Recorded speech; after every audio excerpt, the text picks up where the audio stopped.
Baylor did not interfere with the coach-to-player helmet communications in the Texas Tech game. Next question.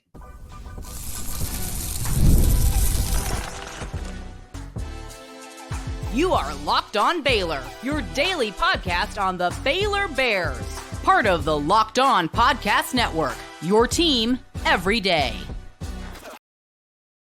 Hello there, Bears fans. Welcome to another episode of Locked On Baylor, brought to you by FanDuel. I am your host, Cam Stewart of ESPN Central Texas and The Cam Show on YouTube, powered by Rogue Media Sports Network. We appreciate you making it your first listen today and every day because we're part of the Locked On Podcast Network, where it is your team every day.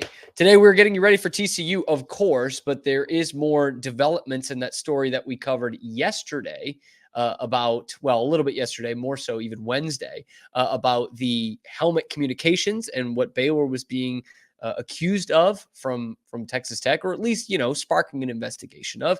We will also talk about the celebration that's going on tomorrow for the 13 and 14 Big 12 champs. We're going to hear from one of them and a real good perspective on what this weekend means to them and what it should mean for us. Plus, new men's basketball uniforms, love those. But let's also break down what the keys to victory are going to be for the Bears against the Horned Frogs and try to get their second win against TCU in a decade. All that and more coming up on this episode of Locked On Baylor.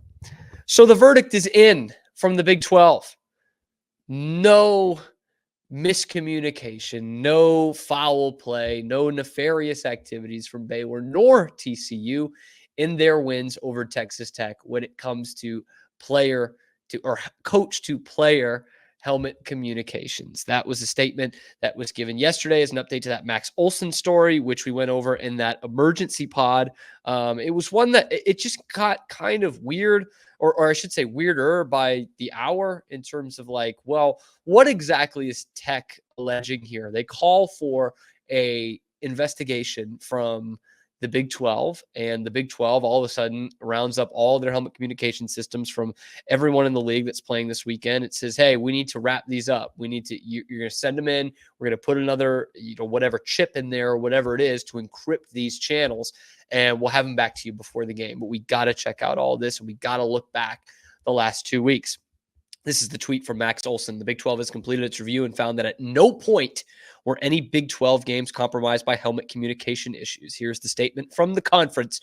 Following the industry-wide concerns surrounding the helmet communications, the Big 12 conducted a review of conference games and helmet communication processes to address any issues member institutions raised regarding this matter. The review showed that at no point was any Big 12 competition compromised. At no point. All Big 12 helmet communication programs now have the encryption update from GSC, and schools may use either CoachComm or GSC for coach-to-player communication at their discretion. You hear that, Tech? Can you hear it all the way out in West Texas? Nothing. You just got your ass beat. That's all. That's all. And I understand, some concern from the folks out in Lubbock. Apparently it was brought to Joey McGuire that there was this audio recording of some of their calls. And when you hear that these things are not encrypted, I can understand to some degree going to the Big 12 and saying, hey, can we just make sure this is okay? This is weird. In fact, I actually put more of this on the Big 12 than I do with Texas Tech. Because going back to the original story from Max Olson, it was that the Big 12 knew at the end of September, and some of their member institutions, we know Tech, and from this report, apparently others, did not know that these were unencrypted until Tuesday morning. So it might not have only been Tech that was upset about this. Now, where it does get weird is the report that Chris Level of Locked On Texas Tech has, and I'm a big Chris Level fan. We've had him on the show. He's very plugged in to Tech, so I think he knows what he's talking about in a lot of ways. And he said that there's apparently the person who found out that these were unencrypted would be at the A&M Arkansas game back in late September, and that game was in Arlington, and that this guy is plugged in to some North Texas / Central Texas football teams, that being, the Cowboys, UNT, TCU, and Baylor. So apparently the story was that Baylor and TCU were kind of tipped off about this, And as was in the initial report, those guys told the Big 12. And then from the initial report from Max Olson, that the Big 12 put out this memo and that it apparently just did not get to all the coaches or equipment managers who it needed to get to. So there's something weird about the Big 12 aspect of this, but from all the reports we have heard, it's not that Baylor and TCU were keeping this information private. And it seems like from Max Olson's reporting, there's evidence to prove that they brought this to the Big 12's attention over a month ago. So I can understand being kind of, wary about, hey, this is what we heard. Has this really been going on? But to me, this seems like more of a Big 12 issue rather than any Baylor or TCU issue. And as it's come out, there was no Baylor or TCU issue because there was nothing compromised under the Big 12's investigation. But you also need to take into account that's the Big 12 making that investigation. So there's that. And they've obviously worked with GSC, whatever this company is. I'm not sure why this hasn't been brought up in other conferences. The game that it was found out at was an SEC game, not a Big 12 game. And from the article, all the Power 4 teams are using GSC. So this is not just a Big 12 thing, but it sounded like a nothing burger. It is a nothing burger. Baylor and TCU wipe their hands clean of this. This is not an issue of them gaining a competitive advantage over Texas Tech in those games. Plain and simple. And I've been fascinated by this over the last 48 hours or so. And so I've reached out to some coaches that I know. It's not a lot, a couple in high school, a couple in college, one Division I, one lower level in college, and just saying like, hey, would this be something you guys would like take advantage of, actively try with the new helmet communications? And what advantage does it give you, if any? And I pretty much heard a consensus across the board, especially from those college coaches of like, of course, we learned with the Connor Stallions scandal last year, like everyone's trying to decode signals. That, of course, right? That's always been happening. There's just certain ways you can and can't do it. But they all also kind of said like, it doesn't give you a huge advantage in that it's too much you have to pick up the information during the game, right? So you're probably not going to have it for like half the game because you're still trying to encrypt it. And it's something that is very quick to relay to your people, to the point where if your linebacker was literally getting the message, it still might not be enough time to find out what this play is going to be and how you're going to stop it. So what I gathered from that, this again, being from coaches at the high school and college level, is that it doesn't give you much of an advantage, even if you are getting that. And again, this report was not saying that, hey, we have evidence that Baylor and TCU had this audio recording. All this report was saying was there's an opportunity to go out and get it. So it's not any different from what Tech had in any of their other games, whether it be Cincinnati, Arizona, Washington State, Abilene Christian. It was available for all of them if they had the right technology, the right people. That's essentially what this was saying. They could have cheated. But once again, there's nothing to prove that Baylor and TCU did anything wrong. And that's kind of what we were suspecting from the beginning of this.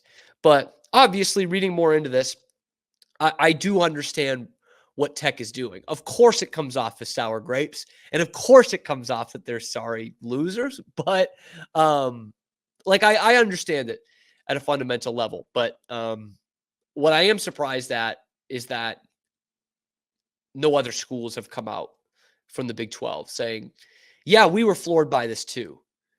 Because again, according to these reports, it was not everyone that knew about it. And for all we know, it could have only been Baylor and TCU and the Big 12 that knew about it. But apparently that message from the Big 12, who claims they sent something out earlier this month, or if you're listening to this on Friday, last month, and it just did not get to the right people. Like they literally said in there, it might not have gotten to coaches or equipment staff. So weird story. Of course, I'm surprised we have not heard any other Big 12 schools speak out against it. And I'm surprised we've not heard any other conferences talk about it. Because again, GSC is doing all the Power 4. but we get confirmation of what we thought all along. Baylor and TCU just beat them. Fair and square, they beat them. And now they square off this weekend. So it wouldn't matter if they were hacking it anyway, if they could both do it. I think that would be interesting. Let's let both these schools hack each other and see what happens. It's going to be a great game, I think. Also, it's going to be a great celebration for the 2013 and 14 Big 12 champs. We had an interview on the radio with Eddie Lackey from the 2013 Big 12 championship team, and he brings some great perspective to this to talk about what this weekend means for not only those guys, but also, of course, the history of Baylor football. That's coming up next on Locked On Baylor. But first, we got to tell you about our friends over at 5 Hour Energy. They know that being a passionate football fan ain't just a hobby. It's a way of life. You and I know that too. It takes a lot of energy to power through those all-day tailgates like we're going to have tomorrow, the touchdown celebrations, or just the agony that comes with watching Baylor football games and all the nervousness, which is why they have created the Stand the Fan 5 Hour Energy Shot with a special flavor called Fan Fuel. The energy shot made just for super fans like us. The fans who are first in the parking lot and last to leave. We see y'all, okay? And you know what gives me a little bit of that Baylor fan fuel this week? It's going to be that moment when the 2013 and 14 teams are honored at halftime and the roof is blown off McLean Stadium and the Bears go out and take it to the Frogs in the second half. 5 Hour Energy knows no matter what team you root for, being a fan requires that heart, that soul, and a whole lot of energy. Whether you're prepping for the tailgate, ironing your jersey, your game day to-do list, it's always a mile long. That's why the limited edition Stand the Fan 5 Hour Energy Shot is here to help keep you fueled throughout the season. What's your fan fuel this week? Well, whatever it is, do it with 5 Hour Energy. Available on 5hourenergy.com. Ships nationwide. It is going to be a day of celebration, and of course, one that the Bears need to hone in and focus on, right? I've only beaten TCU once in the last 10 years. Or should we refer to them the same way that Woody Hayes did for the University of Michigan? That team up north, TCU. Boy, Woody was a fun, bitter character. I love it. Petty character. He was great. We need some more of that in Baylor TCU. That's what will get it up to the level. But it's going to be a fun celebration, celebrating those 2013 and 14 Big 12 championship teams. It's something I've been vocal about for about a year. We had Jay Lee on the show last year, wondering why the 2013 team was not getting their due for the 10th anniversary a season ago. There were some ongoing things, some trials that needed to be sorted out, some court things that needed to be sorted out. And now a year later, Baylor's done the right thing, and they're going to take both those teams out there on the field tomorrow night. And you've seen it, I'm sure, if you're on Twitter especially, you see the jerseys, the jersey wallpapers with the guys getting their names on it. There are a lot of guys coming out from those teams tomorrow night. And it's going to be a real who's who of some of the greats in Baylor football history. And truly some awesome moments to relive, not the least of which being 2 wins over TCU and also 2 Big 12 championships. But it's going to be a ton of fun and some great memories there. And we actually talked with Eddie Lackey on the Matt Mosley show this week about, what that's going to mean for him and for his teammates. And Eddie has a great answer when asked about, the emotions going into this and how it feels to be a part of those teams, 2 of the best teams in the history of Baylor football and the most exciting era of Baylor football ever, like really put it on the map for a lot of people. And yet it's swept up by scandal pretty swiftly thereafter. And now there's a different outlook on things. And Eddie Lackey goes on to talk about what that kind of feeling means and what it will be like for his teammates that are out there. It's extremely tough to talk about. I think it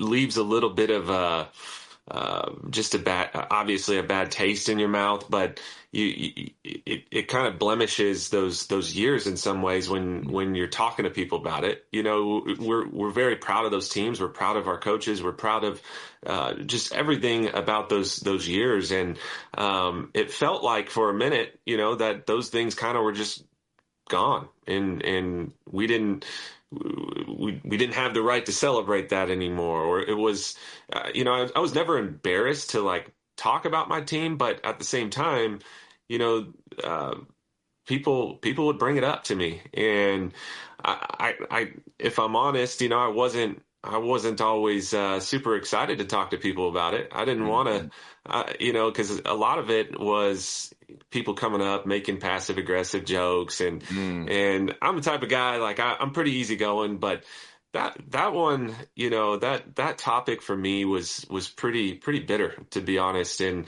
I'll still from time to time get a comment, and it's not a joke to me. You know, I don't really, it's not a joke when guys are making those kind of comments, and people just want to be, you know, guys want to be guys sometimes, and they want to say something, but not sitting here trying to cause fights or anything, but it's just like, it's hard to talk about those times. And I don't think anybody can really understand unless you're on those teams.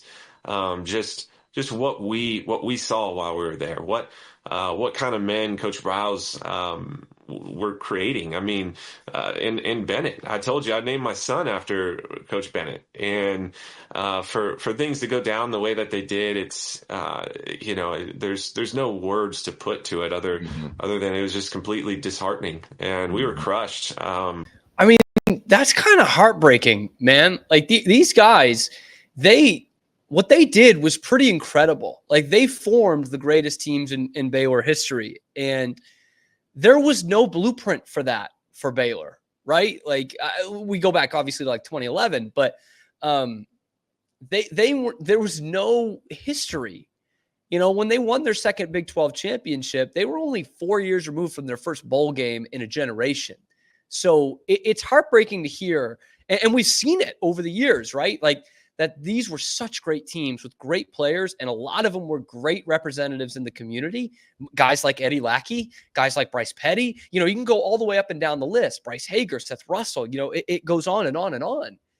And the fact that they got shut out afterwards for something that was not in their control at all, it's heartbreaking. Man, it really stinks, because when this happens, when you win it in 2013 and 2014, and those great nights in Baylor history, not one of you is thinking that, oh, in 5 years, we're not even going to be able to, you know, celebrate this. You know, we're not going to be invited back for the legend of the game. It happens here and there. Eddie Lackey has been honored as the legend of the game before, but it's not, you have not been hit over the head with a lot of 2013, 2014 team highlights, or, you know, ceremonies, or honoring specific players. Not been a lot of that. And that's really unfortunate. It's really sad. Like, I understand to some degree trying to distance yourself from it. And I would say probably distance yourself from the people you fired, you know, whether you listening believe that's right or wrong, but it should not be something that's held against these players, because again, some really tremendous players, some great representatives, some local guys. I mean, right? Andrew Billings still killing it in the league, by the way. What a career. Andrew Billings, Ryan Stewart, Levi Norwood, like Ahmad Dixon. These guys are local guys. And a lot of them, like, some of them grew up like dreaming to play for Baylor, which was not a popular dream. And they came in here and left it much better than they found it, and did something that no Baylor team had ever done. And they deserve to be honored for that. And I'm really glad that they're getting that tomorrow night. And I know it's special to all of you. It's a team that's special to me as a kid growing up in suburban Boston. You know, I didn't know where Baylor was. I didn't know what Baylor was. I knew RG3, and I kind of got it on my radar because of that. And I'm looking at school. I'm a junior or senior in high school. I'm trying to get away from home. And here is this team in Texas with the flashy uniforms and put up 60 points a game. And they're one of the best football teams in America. And they got this beautiful new stadium, and they're beating UT. They're beating OU. And they got a ton of swag doing it. I love these teams, man. And I know all of you do too. And those of you old enough to remember them, that's what we're weirdly, you know, kind of measuring every Baylor team up against, because that was the golden era. And it stinks that they didn't get to embrace that, you know, because again, we weren't the ultimate I was not the ultimate victim in this or anything, but you feel for these guys. And we remember, that time of when that scandal went down, it was third rail. Like it felt weird. I wasn't embarrassed. Like Eddie Lackey said, they're not embarrassed. But when you wore your Baylor sweatshirt in the airport or outside of Waco, you got snickers, you got comments, you got questions. And it really stunk because, the alums or you fans, and especially these players, know what they accomplished and know what Baylor is all about. It sucks to have to answer that all the time. And it was not fun. And it's really too bad that whenever you talk about those teams who 99.5% of those guys did absolutely nothing wrong, they get labeled. And I'm glad they'll be labeled as champs tomorrow night because that's what they deserve. That is truly what they deserve. Do the Bears deserve a victory? We'll talk about what that's going to take and a new look for Baylor basketball and how much I may or may not like that. That's coming up next on Locked On Baylor.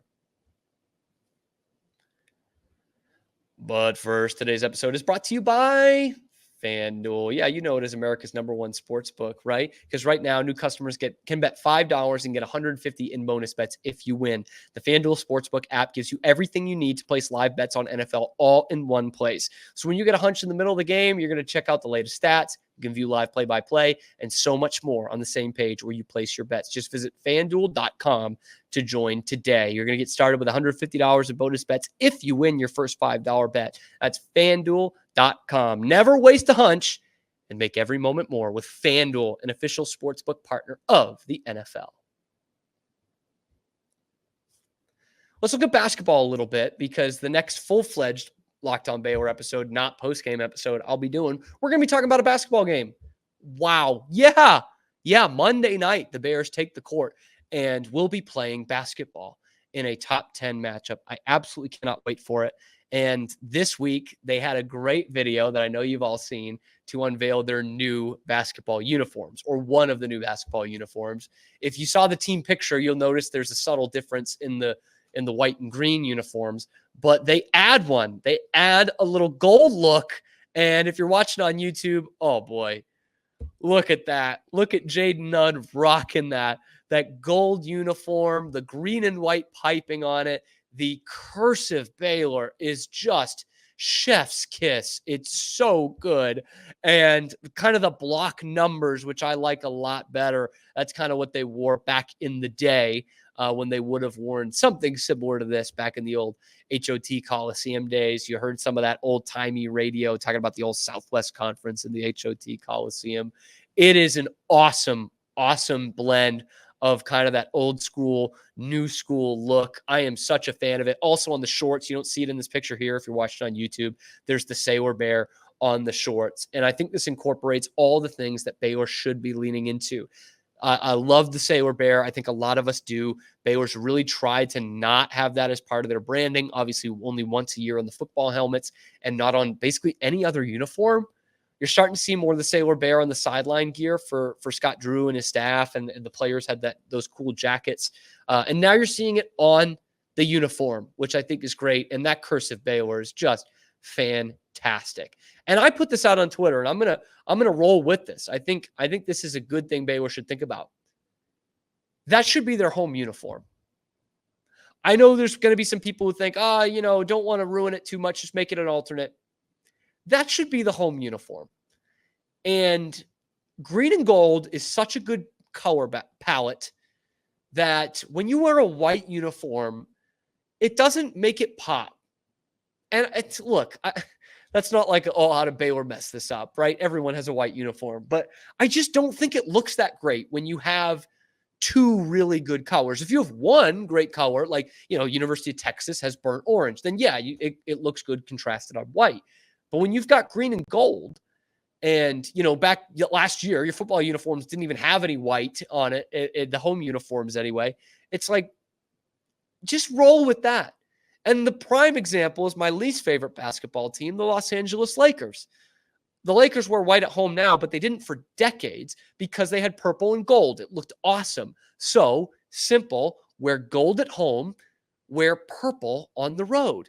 The gold is close enough to white that you're not going to be contrasting it with any other team's dark uniforms. So why not, man? That looks great. Gold at home, green/anthracite on the road. And just roll with that. I think it looks fantastic. It's awesome branding, and it kind of goes with this whole Foster environment, right? New arena, great atmosphere. You're wearing gold at home. Everyone knows it. That's going to help you with your gold outs if you want people to actually get into it. It's going to look awesome. And I think they said they're going to wear them against Arkansas in that game next Saturday. And they are selling t-shirts and sweatshirts at the bookstore. If you're listening to this Friday, I am getting one today. I have to decide what color it's going to be. So if you're listening in the morning or watching on YouTube in the morning, get down in the comments. Tell me, should I get the gray or should I get the gold? I probably look a little better in gray, but I have a lot of Baylor gray stuff. So I'm leaning towards the gold a little bit. I got to ask my girlfriend. She's going to tell me what's going to make me look ridiculous or not. But I love those. And I'm interested to hear what you guys think about them too. I just think that is perfect. 10 out of 10. No notes. It goes, man. They are going to have that stuff on when they wear those uniforms. I cannot wait. And I can't wait for basketball too, but we got a big football game tomorrow. Baylor, TCU. The Bears looking for just their second win against the Frogs since 61-58, but you guys already know that. And I was planning this segment throughout the last few days of like, all right, Cam, let's get into this. Let's crunch the numbers. What is it going to take for this Baylor team? Let's watch some film. What is going to be the real X factor for this Baylor team to beat TCU? And honestly, guys, I kind of said it yesterday with Simcox. I didn't need to look too far. And I've watched a couple of TCU games, and the song remains the same. The thing that stops them is them.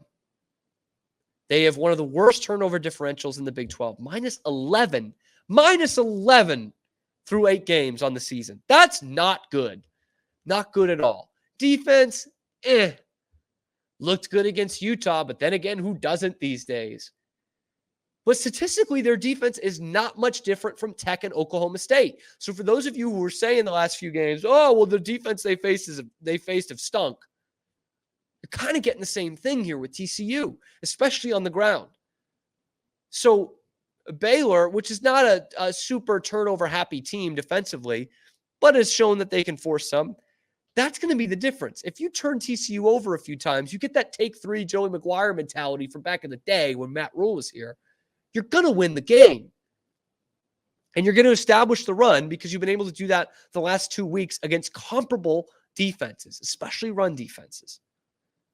So it's really that simple. And what's great about that is there's not a lot of question marks coming into this game the way it was 4 or 5 weeks ago.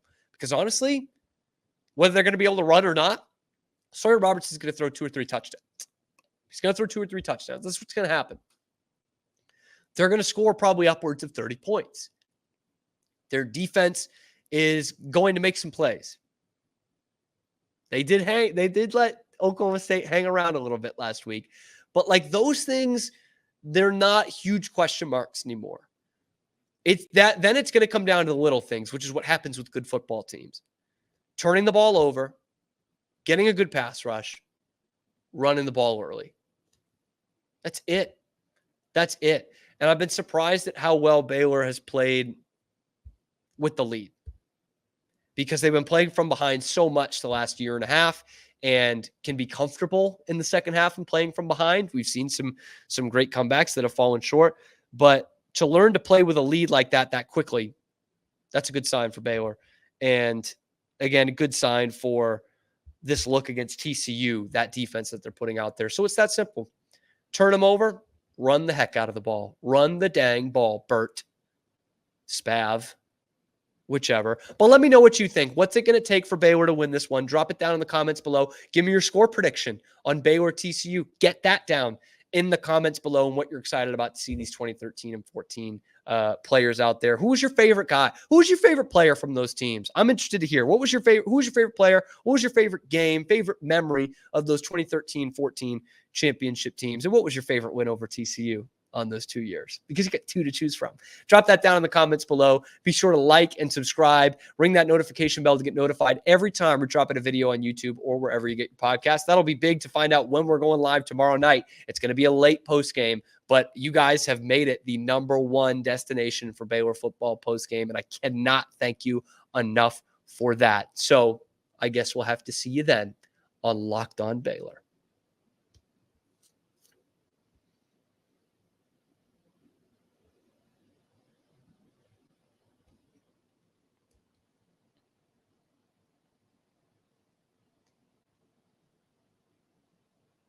Stop.